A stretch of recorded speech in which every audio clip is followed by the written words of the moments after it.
வணக்கம் தமிழ் ஜனம் சிறப்பு நேர்காணல் பகுதிக்கு உங்களை வரவேற்கிறேன். இந்த நேர்காணல் பகுதியில் நாம் சந்திக்க இருக்கிற சிறப்பு விருந்தினர் இந்தியாவினுடைய முன்னாள் தலைமை தேர்தல் ஆணையர் திரு என் கோபால்சாமி சார். வணக்கம். பீகாரினுடைய சிறப்பு தீவிர வாக்காளர் திருத்தும் பணி என்பது நாடு முழுவதும் அதிர்வலைகளை ஏற்படுத்தியிருக்கிறது, பேசுபொருளாக விவாதத்திற்கு உள்ளாகி இருக்கிறது. பீகாரில் என்ன சார் நடக்குது, என்ன செய்கிறாங்க தேர்தல் ஆணையம்? இந்த விஷயம் உங்களுக்கு தெரியணுமே, எனக்கு தெரிஞ்ச அளவு அதை விட ஜாஸ்தி முழுக்க தெரியும். என்ன பண்றாங்க, வாக்காளர் பட்டியை திருத்தம் செய்கிறார்கள். யார் யார் இறந்து விட்டார்களோ அவர்கள் பெயரை நீக்குகிறார்கள். எவரவர் அந்தந்த வீட்டில் இல்லையோ, அங்க குடியிருக்கவில்லையோ அவர்கள் பெயரை நீக்கிறதாக அறிவித்திருக்கிறார்கள். இது தவிர 2 இடத்துல, ஒரு இடத்துல தான் ஒருத்தர் பேர் இருக்க முடியும். 2 இடத்துல இருக்கக்கூடிய டூப்ளிகேட் என்ட்ரின்னு சொல்றது, அதை திருத்தம் செய்கிறார்கள். இதுதான் அவங்க செய்கிறாங்க. ஆனா சேர்க்கிறதுல பிரச்சனை இல்லை சார். தேர்தல் ஆணையமே சொல்லியிருக்காங்க, தகுதியுடைய அனைவரையும் உள்ளடக்கிய ஒரு பட்டியல் தயாரிக்கிறோம், இந்திய குடிமகனாக அல்லாதவர்களுக்கு வாக்களிக்கும் வாய்ப்பை தவிர்க்கிறதுக்காக தான் இந்த தீவிர திருத்தம் பண்ணிக்கிறாங்க. ஆனால் அரசியல் கட்சிகள் என்ன சொல்கிறாங்கன்னா, அங்கே இருக்கிற அரசியல் கட்சிகள் காங்கிரஸ், ஆர்ஜேடி உள்ளிட்ட கட்சிகள்லாம் ஒரு உரிய தகுதியுடைய வாக்காளர்களை நீக்கிறதுக்கான முயற்சியாக இதை பார்க்கிறோம்னு சொல்லிட்டு நாடாளுமன்றத்தினுடைய 2 அவைகளும் இந்த கூட்டத்தோட தொடங்கியது முதலே அமளியால் தொடர்ந்து முடக்கப்பட்டு கொண்டு இருக்கிறத பார்க்க முடிகிறது. இந்த எதிர்கட்சிகளுடைய எதிர்ப்பு, அவங்க சொல்ற காரணங்கள் சரியா? அந்த தகுதி என்பது என்ன என்கிறது சரியா சொன்னா இந்த விஷயத்துல தெளிவு பிறக்கும். அதாவது ஒரு தகுதி எப்படின்னு சொல்றோம்னா, ஒரு வாக்காளர் பட்டியல்ல ஒருத்தர் பேர் இருக்கணும்னா அவர் அந்த ஊர்ல இருக்கணும். அந்த ஊர்ல இல்லைன்னா அந்த பேரை அவர் வைக்க முடியாதுங்க. அதாவது அவருக்கு வீடு இருக்கலாம், ஆனா அங்க இல்லைன்னு வச்சுக்கோங்க. அங்க அதுக்கு பிறகு வேற ஒருத்தர் இருக்கிறாருன்னா அவர் பேர் எங்க இல்லையோ அங்க வைக்கக்கூடாது. இது ஏதாவது லால என்ன ப்ரொவிஷன் இருக்குன்னா, ஆர்டினரி ரெசிடென்ட், சாதாரணமாக இருப்பது இருந்தா தான் போட முடியும், இருந்தா தான் வைக்க முடியும். இதுக்கு 3 எக்ஸெப்ஷன் கொடுத்துருக்காங்க. ஒண்ணு எம்பிஸ், எம்எல்ஏஸ், அவங்க எந்த அட்ரஸ் காமிச்சிருக்காங்களோ அந்த தொகுதியில அங்க இல்லாம இருக்கலாம். ஏன்னா அவங்க சட்டசபைக்கோ அல்லது பாராளுமன்றத்துக்கோ போயிருக்கலாம், அங்கேயே பாராளுமன்ற தொடர் நடக்கும்போது அங்க இருக்கலாம். அந்த பாராளுமன்றத்தையோ சட்டசபையினுடைய உறுப்பினராக அவர் செய்ய வேண்டிய சில பல வேலைகளுக்காக அவர் வெளிநாடு செல்லலாம், வெளியூர் செல்லலாம். அதெல்லாம் இருக்கிறதுனால அவங்களுக்கு ஒரு எக்ஸெப்ஷன் கொடுத்துருக்காங்க. அடுத்தாவது ஆர்மி, ஏர்ஃபோர்ஸ், நேவி, இங்கே சிஆர்பிஎஃப், அந்த மாதிரி இதுல அவங்களுக்கு சொந்த ஊர்வா இருக்கலாம். ஆனா இந்த அமைப்புகள்ல சேர்ந்ததுனால அவங்க வெளியூர்ல இருக்கலாம். 3ஆவதாக வெளிநாட்டு செயலகத்தில் வேலை செய்யும் இந்தியரா இருக்கலாம். ஆனா இப்போ ஒரு போஸ்டிங் லண்டன்ல இருக்கலாம், வாஷிங்டன்ல இருக்கலாம், வேற எங்கேயா இருக்கலாம். இந்த 3 கேட்டகரிக்கு தான் அவங்க எக்ஸெப்ஷன் கொடுத்துருக்காங்க, வேற ஒருத்தரும் எக்ஸெப்ஷன் கொடுக்கல. அதனால இப்போ கோபால்சாமி என்ன சொல்ல முடியாதுன்னா, நான் டெல்லியில பிறந்து வளர்ந்தேங்க, நான் இப்ப சென்னையில இருக்கேங்க, ஆனா என் பேர் அங்கதாங்க இருக்கணும் அப்படின்னா அது ஒத்துக்கொள்ளக்கூடிய வாதம் அல்ல, விதிப்படி ஒத்துக்கொள்ளக்கூடிய முடியாது. ஸோ தகுதி என்பது அதை டிஃபைன் பண்றதுலாம் இதுல ப்ராப்ளம் இருக்கு. தகுதி என்று நீங்க எங்க வீடு இருக்கோ அங்க பண்ணணும் அப்படின்னு சொன்னீங்கன்னா அந்த அணுகுமுறை வேற, அது லாக்கு எதிரான அணுகுமுறை, லால அக்செப்ட் பண்ணாத அணுகுமுறை. அது இல்லை எங்க இருக்காங்களோ அங்கதான் அவங்க பேரை நாங்க பதிவு செய்வோம் அப்படின்னு கமிஷன் சொன்னா அதுல தவறு ஒண்ணுமே இல்லை. இங்க இல்லைன்னா நாங்க பேரை வச்சிருக்க மாட்டோம்னு சொல்றதும் சரிதான். அடிப்படை விஷயத்துலதான் இந்த யாரை சேர்க்கலாம் என்பதற்கு விதிமுறைகள் என்ன வழி இருக்கிறதோ அதை மீறி ஒரு நிலைப்பாடு எடுத்தால் அது அவங்க செய்யறது தவறா தெரியும். இப்போ விதிமுறைப்படிதான் நடைபெறுது அப்படின்னு சொல்றீங்க. இப்போ 2003க்கு பிறகு சற்றேறக்குரிய 22 ஆண்டுகளுக்கு பிறகு இன்றைக்கு மீண்டும் இந்த எஸ்ஐஆர் என்கிற தீவிர திருத்தும் பணியை ஏன், சிறப்பு தீவிர திருத்தம் பணியை ஏன் இப்ப மேற்கொள்ளணும், தேவை இருக்கா? பாருங்க, ஒவ்வொரு 5 வருஷத்துக்கு 3-4 வருஷத்துக்கு ஒரு செய்ய வேண்டிய அவசியம். அதை செய்யாதனால பர்மனண்டா செய்யக்கூடாதுன்னு செய்யணும். இன்னைக்கே எடுத்தீங்கன்னு கேட்கறது தவறான வாதம். எப்பாவது ஒரு இடத்துல எடுத்துதான் ஆகணும். இன்னைக்கு எடுத்தா நீங்க அப்ஜெக்ஷன் பண்ண, நாளைக்கு எடுத்தா வேற ஒரு இடத்துல அப்ஜெக்ஷன் பண்ணலாம் இல்லையா, ஏன் அங்க பண்ணலன்னு. அதனால ஏதாவது ஒரு பாயிண்ட்ல அவங்க தீர்மானம் பண்ணணும். எடுக்கணும், கையில் எடுத்திருக்காங்க, எடுத்து செஞ்சுட்டு இருக்காங்க. ஆனா அவங்களோட விதிமுறைப்படி என்ன இருக்கோ அதுபடி செய்தார்களான அது தவறே கிடையாது. தவிர யார் யார் நீக்கப்படுகிறார்களோ அவர்களுக்கு ஒரு சான்ஸ் கொடுக்கணும். உங்களை நீக்க இருக்கிறோம் என்ன காரணம் அப்படின்னு சொல்றது ஒரு சான்ஸ் கொடுக்கணும். அதுக்கு 30 நாள் சமயம் கொடுத்துருக்காங்க. அந்த சமயத்துல யார் நீக்கப்பட்டார்களோ அவர்கள் போய் சொல்லலாம், நீங்க நீக்கிட்டீங்க, நீங்க உங்க ஆசாமி வரைச்சா நாங்க வீட்டுல இல்ல, வெளியூர்ல இருந்தோம், ஆனா வந்துட்டோம், நாங்க இங்கதான் இருக்கோம் அப்படின்னு சொல்லலாம். அப்படி சொன்னா இவன் மறுபடியும் அந்த பெயரை எடுக்க வேண்டிய எடுப்பதாக தீர்மானித்ததை ரத்து செய்ய வேண்டும். அதை மறுபடியும் அவங்க பேரை அதுல தாக்கல் செய்ய வேண்டும்.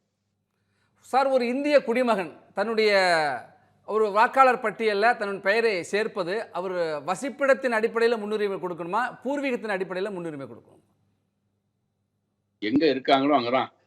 பூர்வீகத்தை பத்தி லா பேசுறதே இல்லை. எங்க இருக்காங்களோ, உங்களுக்கு வீடு இருந்தா அந்த வீடு, அந்த ஊர்ல வீடு இல்ல, வாடகை சொந்த வீடு இல்ல, வாடகை வீட்டுல இருந்தா வாடகை வீடு, ரெண்டுமே இல்ல, பிளாட்ஃபாரத்துல இருக்கணும்னா பிளாட்ஃபாரத்துல இருக்க அட்ரஸ். இப்படிதான். இப்ப எந்த இடத்துல வசிக்கிறாரோ அங்க பதிவு செய்து கொள்ளலான்னு சொல்றப்ப அங்க அந்த வசிப்பிடத்திற்கான தற்காலிக தற்போதைய வசிப்பிடத்திற்கான அந்த ஆவணம் இருக்குல்ல, அதுதான் பிரச்சனை அப்படிங்கிறாங்க. அதை கொடுக்கறதுல தான் பாருங்க, எங்க இருக்காங்களோ அங்கதான் பதிவு செய்ய வேண்டும், எங்க இல்லையோ அங்க பதிவு செய்யக்கூடாது. அதுதான் தீர்மானமான அதுதான் விதி. விதிப்படிதான் அவங்களும் பண்றாங்க. இறந்தவர்கள் பெயரை நீக்கி இருக்கிறார்கள், அதுல ஒண்ணும் தவறு கண்டுபிடிக்க முடியாது. ஆனா அதுல கூட ஒருத்தர் ரொம்ப விஷயம் அறிந்தவர் சொன்னாருன்னா, அவர் பேர்லாம் வச்சுவீங்க, அதுக்கு இதாப்புல ஒரு ரெட் மார்க் போட்டு வைங்கன்னு. எதுக்கு? எனக்கு அந்த வாதமே புரியல. போட்டுடுங்க. அதுக்கு அடுத்தாப்ப டூப்ளிகேட் என்ட்ரி, அதுலயும் ஒன்றும் தவறு சொல்ல முடியாது. புலம்பெயர்ந்தவர்கள் என்ற கேட்டகரியில மாத்திரம் என்ன சொல்றாங்கன்னா, நீங்க சொல்லலாம் இவங்களோட ஆசாமிகள் போய் பிஎல்ஓஸ் மற்றவங்க போய் பார்த்தப்போ அவங்க போயிது, அவங்க அங்க இல்லை, வேலைக்காக வெளியூர் போயிட்டாங்க, வெளியூர்ல இருக்காங்க, எப்போது தீபாவளிக்கோ அல்லது மற்ற சமயங்களோ போவாங்க அப்படின்னா, அவர் எங்க இருக்காரோ அங்கதான் அவரை ரெஜிஸ்டர் பண்ணணும், இங்க ரெஜிஸ்டர் பண்ணக்கூடாது. ஒரு ஆர்குமெண்ட்டுக்கு இது சொல்லலாம், எங்க மனைவி மக்கள் எல்லாம் இங்கதான் இருக்காங்க, நான் அங்க இருக்கேன், நீ அங்க ரெஜிஸ்டர் பண்ணணும், இவங்களுக்கு இங்க ரெஜிஸ்ட்ரேஷன். சார், அதுதான் சார் இன்னொரு கேள்வி எங்க வருது. இப்ப வாக்காளர் பட்டியல் சேர்ப்பதற்கான தகுதிக்கான சான்றிதழ் இருக்குல்ல, இங்க வசிக்கிறது, அந்த சான்றிதழ்ல ஆதார், இந்திய தேர்தல் ஆணையம் கொடுத்த வாக்காளர் அட்டை சில நேரங்களில் ஏற்கத்தக்கதல்ல அப்படின்ட்டு உச்சநீதிமன்றத்திலேயே சொல்லியிருக்காங்க. அதுதான் சார் முரணா இருக்கு. முரண் ஒண்ணும் இல்லைங்க. ஆதார் முன்னாடியே சொல்லியிருக்காங்க. ஆதார் ஆதார் ஆக்ட் வரச்சேயே இது சிட்டிசன்ஷிப்புக்கான இது இல்லை, ஒன்ன பர்சனலா ஐடென்டிஃபை பண்றதுக்கு தான் இந்த அட்டைன்னு சொல்லியிருக்காங்க. இது ஒண்ணு சரிங்களா? அதனால ஆதாரை வச்சுட்டு இதே மாதிரி பேர்ல இன்னொருத்தர் இருந்தா அதை நீக்க முடியும். நீங்க கொண்டு வந்தீங்கன்னா அதுல என்ன அட்ரஸ் இருக்குதோ அந்த அட்ரஸ் நீங்க இருந்தா அதை கண்டிப்பா எடுக்கலாம். பட் ஆதார்ல ஒரு அட்ரஸ் வச்சுக்கிட்டு நீங்க இருக்கிறது வேற இடமா இருந்தா, ஆதார்ல இருக்கு அதனால இந்த அட்ரஸ்ல வச்சு உங்க என் பேரை வைக்கணும் அப்படின்னு சொன்னா அது ஒத்துக்க முடியாத வாதம். அதுதான் சொல்லியிருக்காங்க. ஏன்னா ஆதார் என்பது சிட்டிசன்ஷிப்புக்கு அல்லது இருக்கிற இடத்துக்கு இல்லை. ஆதார் உன்னோட பர்சனல் ஐடென்டிட்டி, உன்னை அடையாளம் காட்டுவதற்காக செய்தது. உன்னுடைய அட்ரஸையோ உன்னுடைய குடியுரிமையை பற்றிய தீர்வுக்கோ அது தீர்மானமான டாக்குமெண்ட் இல்லை அப்படின்னு சொல்லிட்டாங்க. வாக்காளர் அட்டை கொடுத்துருக்காங்க இல்லையா, அதுலயும் ஒரு அட்ரஸ் கொடுத்துருக்காங்க. பட் அந்த அட்ரஸ் நீங்க இருக்கணும். நீங்க இருக்கிறச்சே அந்த அட்டை வாங்கினீங்க, அதுக்கப்புறம் அந்த அட்ரஸ் நீங்க இல்லைன்னா உங்களை பேர் வைக்க முடியாது. அதுவும் வாக்காளர் அட்டையும் உங்களை ஐடென்டிஃபை பண்றதுக்கு தானே, உங்க அட்ரஸோ உங்க இதோ அது செகண்டரி, ரெண்டாம் பட்சம் தான் அது. ஏன்னா அதுக்கு முக்கியத்துவம் கொடுக்கப்படல. அதுல இருக்கிற அட்ரஸ் நீங்க இருந்தா தான் அந்த அட்ரஸ் கூட உங்க பேரை ஒத்துக்க முடியும். ஒரு உதாரணம் எடுத்துங்களேன். நான் டெல்லியில 17 வருஷம் இருந்தேன், அங்கே சென்னைக்கு வந்தேன். என்னோட வாக்காளர் அடையாள சீட்டுல டெல்லி அட்ரஸ் கொடுத்துருந்தது. ஆனா என்ன ஐடென்டிஃபை பண்றதுக்கு வாக்காளர் அடையாள சீட்டுல உள்ள போட்டோ இருக்கு. நான் இங்க ரெஜிஸ்டர் பண்ணிக்கிறச்சே எனக்கு புதுசாக ஒரு வாக்காளர் அடையாள அட்டை வரும் வரையில் டெல்லியில எனக்கு கொடுத்த வாக்காளர் அடையாள அட்டையை வைத்துக் கொண்டே என்னுடைய பேரு எலக்ட்ரோல் ரோல் இருந்ததுன்னா நான் போய் போட்டு போட முடியும். அங்க என்ன சொல்ல முடியாது, அவங்க உங்க பேர் எலக்ட்ரோல் ரோல் இருக்கு, ஆனா உங்க வாக்காளர் அடையாள அட்டையில் உங்களோட டெல்லி அட்ரஸ் இருக்கு, இந்த ஊர் அட்ரஸ் இல்லை, அதனால நீங்க போட முடியாதுன்னு சொல்ல முடியாது. இப்போ அதே போல சார் இன்னும் சில கேள்விகள் அங்கே என்ன வருது அப்படின்னா, அரசியல் கட்சியினுடைய தலைவர்கள் என்ன சொல்றாங்க அப்படின்னா, இப்போ நம்ம வழக்கமாக இப்போ தேர்தல் காலங்களில் வாக்களிப்பதற்காக நம்ம அரசு மற்றும் தனியார் நிறுவனங்களுக்கு விடுமுறை கொடுக்குறோம். இந்தியாவினுடைய உள்துறை அமைச்சராக இருந்த காங்கிரஸ் கட்சியுடைய மூத்த தலைவர்கள் ஒருவராக இருக்கிற ப. சிதம்பரம் என்ன சொல்றாருன்னா, இப்போ புலம்பெயர்ந்த தொழிலாளர்கள் வாக்களிப்பதற்காக அந்த மாநிலங்களுக்கு செல்வதற்கே நம்ம அனுமதிக்கலாமே, இப்போ இந்த வாக்காளர் திருத்தம், இந்த பட்டியல் நீக்கம் என்று பிற மாநில வாக்காளர்களை இங்கே சேர்ப்பதில் ஒரு பெரிய முறைகேடு நடக்குதுன்னு அவர் சொல்றாரு. ஒரு சின்ன பாயிண்ட் உங்களுக்கு சொல்றேன். நான் அவர் பேர் எடுக்க விரும்பல, அவர் ரொம்ப விஷயம் தெரிஞ்சவரோட பேர் எடுக்க விரும்பல. வச்சுங்க, ஒரு ஒரு ஒரு ஆர்குமெண்ட் வச்சுங்க, அவங்க பேர் அங்கேயே இருக்கு. அங்க போய் ஓட்டு போடணும். அங்க போய் எல்லாரும் ஓட்டு போட்டு இருந்தாங்கன்னா பீகாரினோட ஓட்டு சதவீதம் இவ்வளவு குறைச்சலா இருக்காது. நம்பர் 1. அது ஃபர்ஸ்ட்.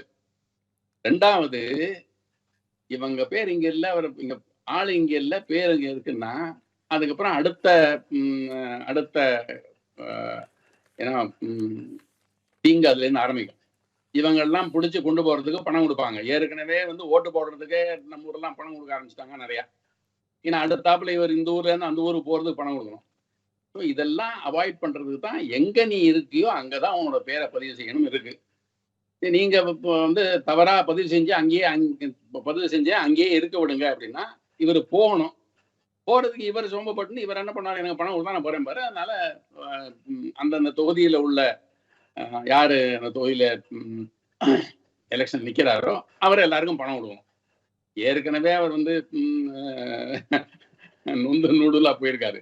இதுக்கு மேல நீங்க அவருக்கு சென்னை தமிழ்நாட்டுல இருந்தோ இல்ல கர்நாடகால இருந்தோ இல்ல மகாராஷ்டிரால இருந்தோ எங்க ஊர் ஓட்டு அங்க உட்காந்துருக்காங்க, அவங்களுக்கு எல்லாருக்கும் பணம் கொடுத்து நான் கொண்டுறணும். இதெல்லாம் சாத்தியமானது இதுவா, அது செய்யக்கூடியதா அப்படிங்கிறது செய்ய வேண்டுமா அப்படிங்கிறது கொஸ்டின். அதை இன்னொரு எதிர்கட்சிகள் வைக்கிற விமர்சனங்கள்ல கேள்விகள்ல இன்னொன்று விஷயம் சார், அவங்க என்ன சொல்றாங்கன்னா, மகாராஷ்டிரத்தில் நிறைய வாக்காளர்களை சேர்த்து தேர்தல் முடிவை மாற்றினாங்க. இப்போ பீகாரில் நிறைய வாக்காளர்களை நீக்கி தேர்தல் முடிவை மாற்ற முயற்சிக்கிறாங்கன்னு சொல்றாங்க. அப்படி சாத்தியமா சார்?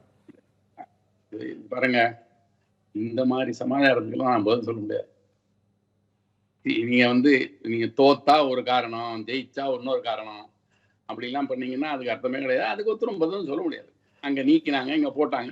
ஏங்க, நீக்கறச்சையும் சரி போடுறச்சையும் சரி உங்களுக்கு எல்லாம் இன்டிமேஷன் கொடுக்குறது இல்லையா? எல்லாரும் கொடுக்குறாங்க இல்லையா? ஒவ்வொரு பார்ட்டிக்கும் முதல்ல வரைவு நகல் கொடுக்குறாங்க. வரைவு வாக்காளர் பட்டியலோட நகல் கொடுக்குறாங்க. அதை நீங்க பார்க்க முடியும். எப்பப்ப யாரால சேர்க்கிறாங்களோ அந்த பட்டியலும் உங்கள்கிட்ட வருது. அதையும் நீங்க பார்க்க முடியும். அதுல தவறா இருந்ததுன்னா போய் சொல்ல முடியும். இந்த தவறா இந்த வாக்காளர் இந்த ஊர்ல இல்ல, அவர் பேர் இந்த தொகுதியில இல்ல, அவர் பேரை சேர்த்துருக்கீங்க, தவறு. எத்தனை பேர் சொல்லியிருக்காங்க. அந்த பீகாரில் நடைபெறுகிற சிறப்பு தீவிர வாக்காளர் திருத்தம் பணி இப்போ தமிழ்நாட்டிலே சேர்ந்த அரசியல் கட்சிகளும் எதிர்ப்பு தெரிவிச்சிருக்காங்க. அதில் குறிப்பாக பீகார்லேருந்து கிட்டத்தட்ட ஒரு 6 லட்சம் பேர் தமிழ்நாட்டு வாக்காளர் பட்டியலில் சேர்க்கறதுக்கான முயற்சி நடக்குது. அதனால் இங்கே தேர்தல் முடிவே மாற்றப் போகிற அச்சத்தை தெரிவிச்சிருக்காங்க. தேர்தல் ஆணையம் மறுத்திருக்கு. இது தவறான வரங்க. அவன் பீகார்லேருந்து வரவன் பிஹாரியா இல்லை இந்தியனா? பிஹாரின்னு பார்த்தேன்னா அவன் வெளியூர்காரன், இந்தியன்னு பார்த்தேன்னா நம்ம ஊருக்காரன்.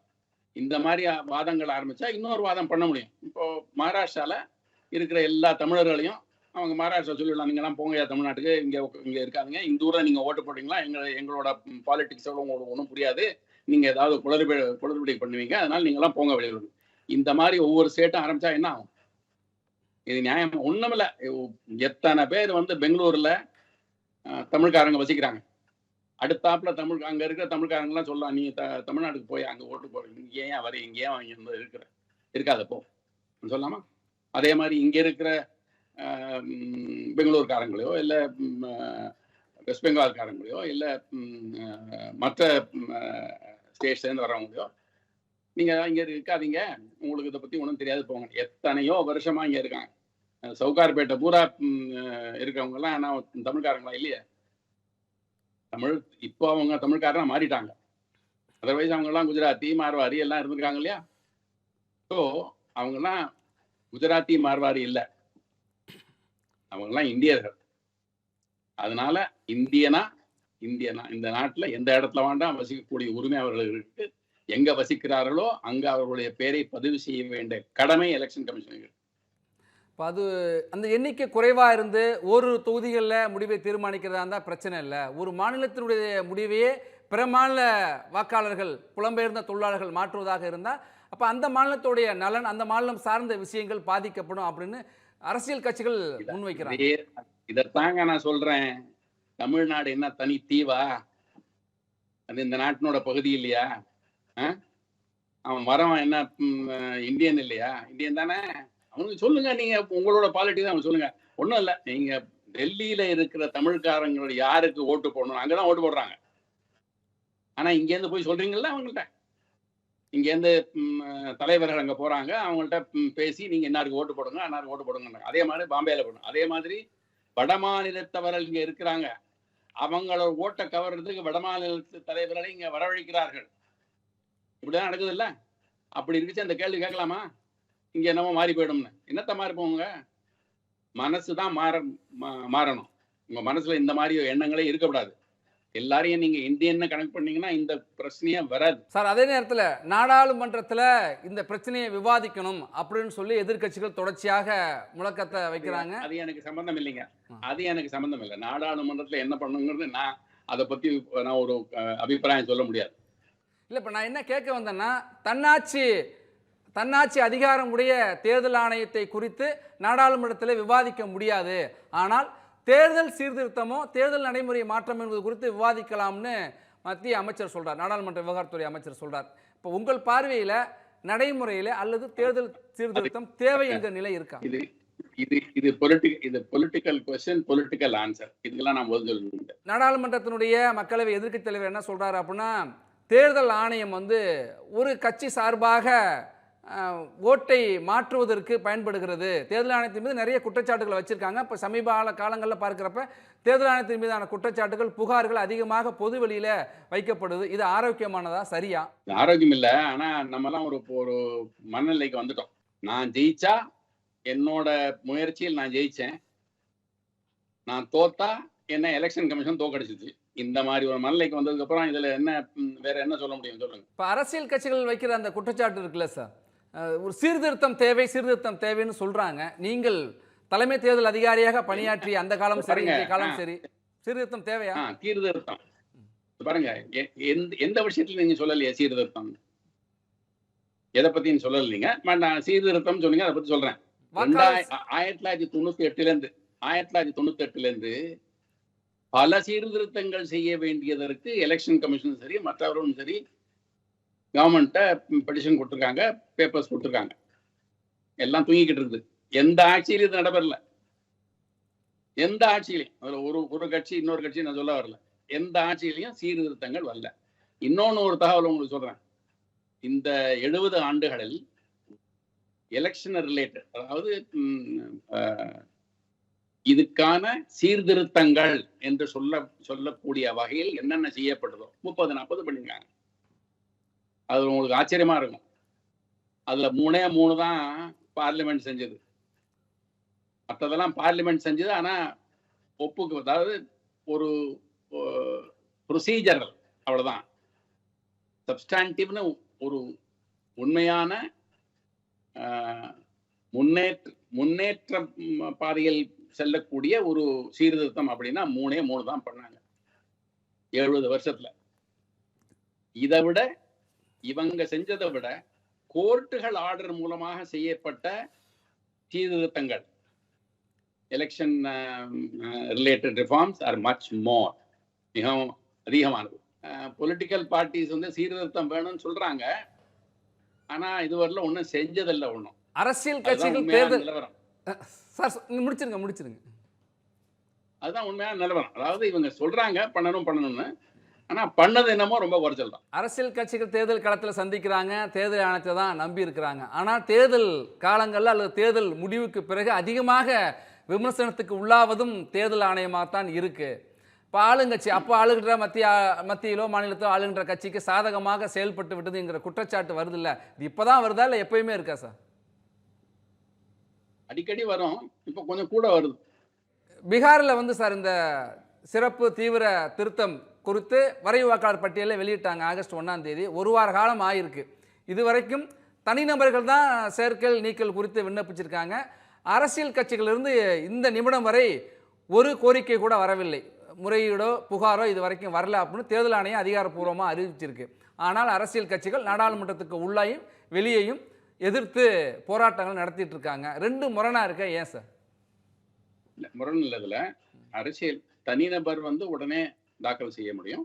அரசியல் கட்சிகளுக்கு கொஞ்சம் சமயம் வேண்டும். அதாவது அவங்க வந்து அவங்களுடைய பிரதிநிதிகள் இருப்பாங்க. அவங்க அதெல்லாம் படிச்சு கிடிச்சிட்டு என்ன மாதிரி அப்ஜெக்ஷன் பண்ணணுங்கிறது அவங்க கொஞ்சம் டைம் எடுத்துக்கலாம்.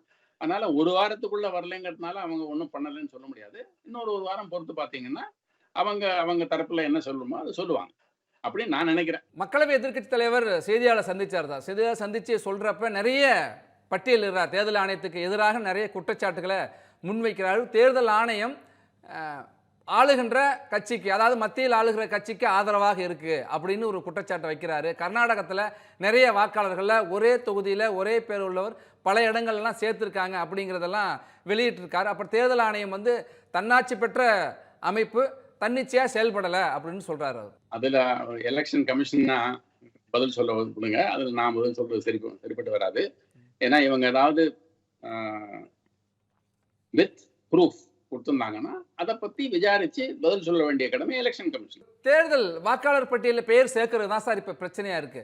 இப்போ தீவிர வாக்காளர் திருத்தும் பணி என்பது அடுத்து பிற மாநிலங்களுக்கு வரும், இந்தியா ஃபுல்லாக வரும்னு சொல்ற சூழல்ல இப்போ இந்த வாக்காளர் சேர்க்கை பணியில ஒரு ஆலோசனையா தேர்தல் ஆணையத்துக்கு சொல்லணும்னா இந்த மாதிரி நடைமுறைகளை பின்பற்றணும், இந்த மாதிரி சர்ச்சைகளை தவிர்க்கணும், விமர்சனங்களை தவிர்க்கணும்னா நடைமுறையிலே இப்படி எல்லாம் பின்பற்றணும், உங்களுடைய ஆலோசனைகள் யோசனைகள் இருந்தால் சொல்லுங்க.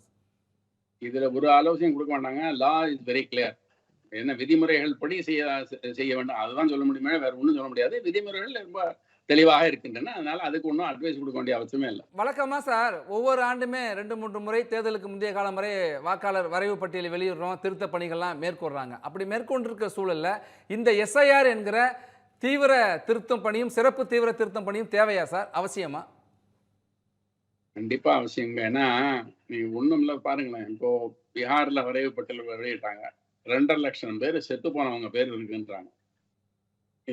இது வந்து சரியான முறையில் செய்யப்பட்டதா இல்லை. இது வரல என்ன ஆயிருக்குன்னா இந்த மாதிரி ஒரு 5 வருஷத்துக்கு ஒரு தடவை இன்டென்சிவ் செக்கிங் செய்ய வேண்டிய அவசியம், அது செய்ய தவறிவிட்டது தெரியலான்னு தான் சொல்லுவாங்க. அது செஞ்சிருக்க வேணும். அது செஞ்சிருந்தா இந்த குழப்பங்கள்லாம் வராது. அட்லீஸ்ட் இத்தனை பேர் செத்து போனவங்க பேர்லாம் இருக்குது வராது. இதுக்கு பதிலாக என்னென்ன சேர்க்கணுமோ சேர்க்கறதுக்காக என்ன அப்ளிகேஷன் இருந்தோ அதெல்லாம் பார்த்து பண்ணிக்கிட்டே இருந்தாங்க வழிய இன்டென்சிவ் வீட்டுக்கு போய் செக் பண்ற வேண்டியதோ அவசியம் 5 வருஷத்துக்காக ஒரு தடவை பண்ண வேண்டியது அதை செய்யல. அதனால தான் இந்த 2004க்கும் 5க்கு அப்புறம் இது செய்யப்படவில்லை.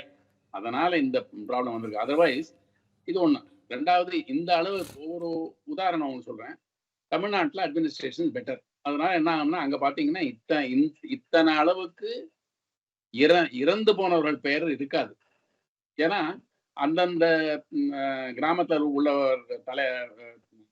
பொறுப்புல இருக்க கவர்மெண்ட் சர்வெண்ட் அவர் இன்டிமேஷன் பண்ணிடுவார், இவங்க போயிட்டாங்க, இவங்க பேர் எடுக்கணும். அதே மாதிரி நகரங்கள்ல வந்து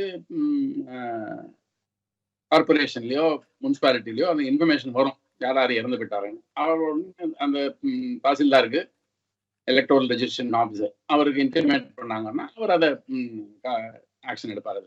அந்த மாதிரி நிறைய ஸ்டேட்ஸ்ல இந்த மாதிரி விவகாரங்கள் சரியாக கையாளப்பட்டிருக்கிறது. சில இடங்களில் கையாளப்படவில்லை என்பதும் நிதர்சனமான உண்மை. சார் நிறைவா சார், தன்னாட்சி அதிகாரம் பெற்ற இந்திய தேர்தல் ஆணையம் உங்களுடைய அனுபவத்திலையும் பார்வையிலையும் சுதந்திரமாக செயல்படுகிறதா இன்றைக்கு? கண்டிப்பா சுதந்திரமாக செயல்படுங்க. ஆனா என்னோட டயத்துல இல்லாதது இப்போ ஒண்ணு நடக்குது. அதாவது நான் ஜெயிச்சா எல்லாம் சரியா இருக்கு, நான் தோத்தா எல்லாம் தப்பா இருக்கு அப்படிங்கிற ஒரு மனப்பான்மை ஒரு சில பல வருஷங்களாக இருக்கு. இந்த மனப்பான்மை காரணமாக தான் அது தன்னாட்சி பெற்ற அமைப்பு சரியாக செயல்படவில்லை என்ற ஒரு குற்றச்சாட்டு திரும்ப திரும்ப வைக்கப்படுது. இப்போ ஒரே ஒரு முறை நான் பார்த்தேன் ஒரு டிவி ஷோல, ஒரு தலைவர் சொன்னாரு, எதிர்கட்சியில ஒரு தலைவர் சொன்னாரு, இந்த மாநிலத்துல சரியாக செய்யப்படவில்லை என்றாரு. அப்போ எலக்ட்ரானிக் ஓட்டிங் மிஷினை பத்தி ஒரு இஷ்யூ. அப்போ வந்து உடனே அந்த ரிப்போர்ட்டர் கேட்டாங்க அவரை, அந்த மாநிலத்தில் நீங்க ஜெயிச்சிருக்கீங்களே, இதே மாதிரி இவிஎம் தானே அங்கேயும் ஃபங்க்ஷன் பண்ணியிருக்குது. அப்படி இருந்துச்சு இங்க தோத்ததுனால இவிஎம் தப்புன்றீங்க, அங்க தோத்தது இவிஎம் தப்பு இல்லையா, தப்பா? இல்ல இங்க வந்து அங்க வந்து முறைகேடா இவிஎம்ல முறைகேடு பண்ணி அவங்க வின் பண்ணிட்டான்னு சொன்னீங்கன்னா, இங்க நீங்க முறைகேடு செய்து வின் பண்ணிருக்கீங்களான்னு கேட்டாங்க. அதுக்கு பதிலே வரல. ஸோ இதெல்லாம் அப்பப்போ இது என்ன தீர்மானிக்குதுன்னா, நான் தோத்தேனா ஜெயிச்சேனாங்கிறதுலே அதுவே தீர்மானிக்கும் என்ற ஒரு ஒரு எனக்கு ஒரு சந்தேகம் வந்துருச்சு அது. ஸோ முறை முறையாக இதை பத்தி எந்த இடத்துல என்ன எந்த சந்தர்ப்பத்துல விஷயங்களை கொண்டு வரணுமோ அந்த விஷயங்களை கொண்டு வராம அதுக்கப்புறம் எலெக்ஷன் முடிஞ்சதுக்கு அப்புறம் பலவிதமான யூகங்கள் செஞ்சு இதை நீங்க பண்ணது சரியில்லை, நாங்க பண்ணது சரி, நாங்க சொன்னதை நீங்க செய்யல அப்படிங்கிற மாதிரி ஒரு வாதங்கள் பிரதிவாதங்கள் நடக்கின்றன. இது தவறான அணுகுமுறை. இது வந்து ஒரு இதனால ஹெல்த்தி சிச்சுவேஷன். நன்றி சார், நேரம் ஒதுக்கி உங்களுடைய கருத்துக்களை பகிர்ந்து கொண்டமைக்கு. மீண்டும் சந்திப்போம் மற்றும் ஒரு சிறப்பு விருந்தினரோடு.